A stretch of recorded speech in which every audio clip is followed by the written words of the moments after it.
¿La injusticia más grande del mundo siempre ha sido la muerte? No. ¿Y si el avance que erradicó el envejecimiento forzado creó una desigualdad más brutal, la desigualdad temporal? ¿Qué precio estás dispuesto a pagar por la justicia si el costo es la vida de una persona que amas? Antes del cronómetro médico, éramos iguales en un solo aspecto: el límite. El cuerpo humano era una vela con una mecha predeterminada. Las enfermedades podían acelerar el final y la riqueza podía comprar un cuidado superior, pero la extinción del tiempo era el destino compartido. Nuestro protagonista es Armando, un hombre que creía en esa justicia silenciosa e inevitable. Armando era el jefe de operaciones de un gran banco de inversiones, un banquero de almas en el mundo antiguo. La sociedad era desigual, sí, pero todos compartían el límite de la vida natural. Luego llegó la innovación. El cronómetro médico no era una cura, sino una tecnología de transferencia. Un dispositivo del tamaño de una maleta que permitía mover años de vida celular activa de un cuerpo a otro. El tiempo vital. De repente, el tiempo se convirtió en un recurso hídrico. Se podía trabasar, almacenar e inevitablemente comerciar. Armando, el banquero, fue uno de los primeros en invertir, fascinado por el potencial. Él ya tenía dinero, ahora tendría más tiempo.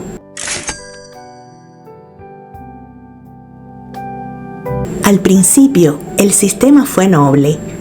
Se proclamó la erradicación del envejecimiento forzado. Padres moribundos donaban 5 años a sus hijos enfermos, dándoles la oportunidad de vivir. O los ancianos donaban 1 año para financiar una operación. Era el fin de la impotencia ante la enfermedad. Armando observaba, orgulloso, creyendo que la tecnología había corregido la última injusticia de la naturaleza. Él mismo se había comprado unos años, unos 15, para compartir una vida larga con Teresa, su esposa, quien tenía una condición crónica. Recordaba su primera cita. Él, tan seguro en las salas de juntas, había tirado torpemente una copa de vino sobre ella.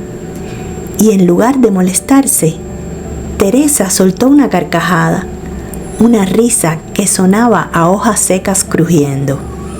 Desde ese día, ese sonido se convirtió en su verdadero capital, la única medida de riqueza que le importaba.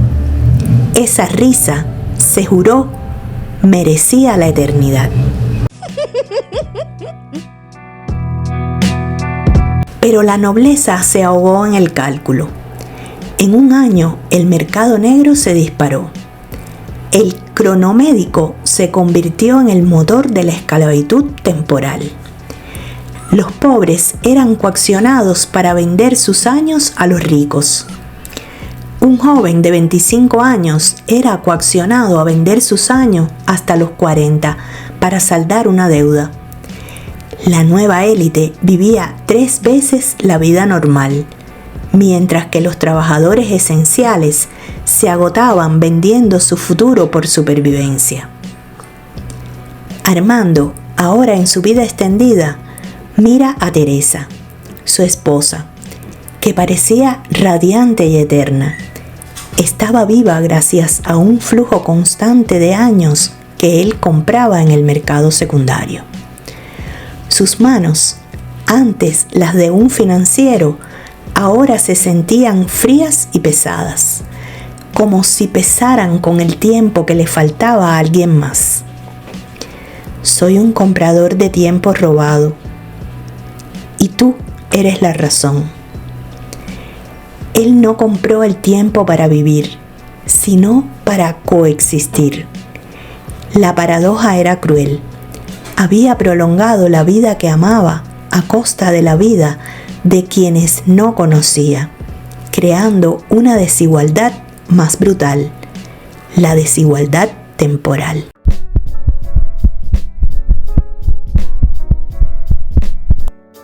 Armando descubre un fallo de seguridad en el núcleo de Cronomédico, una falta que podría desestabilizar permanentemente el sistema.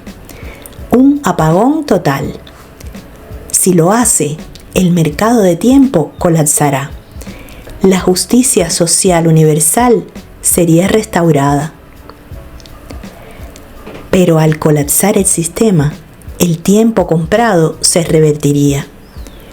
Teresa, que solo ha vivido gracias a los años que él le compró, moriría en horas. Armando la mira durmiendo, su mano sobre el implante que irradia vida robada. ¿Justicia o amor? ¿Destrucción del sistema que odia o la vida de su esposa? Él está solo en la sala de servidores. Su mano no tiembla. No mira el interruptor principal que apagaría todo el sistema. En su lugar, abre una interfaz de mantenimiento, con la precisión de un banquero moviendo fondos. Desvía una fracción del flujo de energía del sistema, una cantidad de tiempo insignificante para la red, apenas unos segundos al día de cada transacción global, y la redirige permanentemente a la cuenta de Teresa. No pulsa el interruptor. Lo sabotea silenciosamente. No destruye el sistema que odia. Se convierte en su parásito más íntimo para mantenerla viva.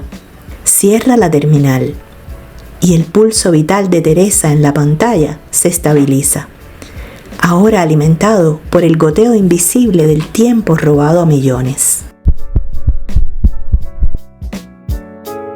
A veces, la elección más terrible no es entre el bien y el mal, sino entre la destrucción ruidosa y la corrupción silenciosa. Nos decimos que luchamos contra el sistema, cuando en realidad solo aprendemos a sangrar lo mejor para nuestro propio beneficio. Y el amor se convierte en la justificación perfecta para el más elegante de los robos. ¿Y tú, al final de la historia, qué sentiste?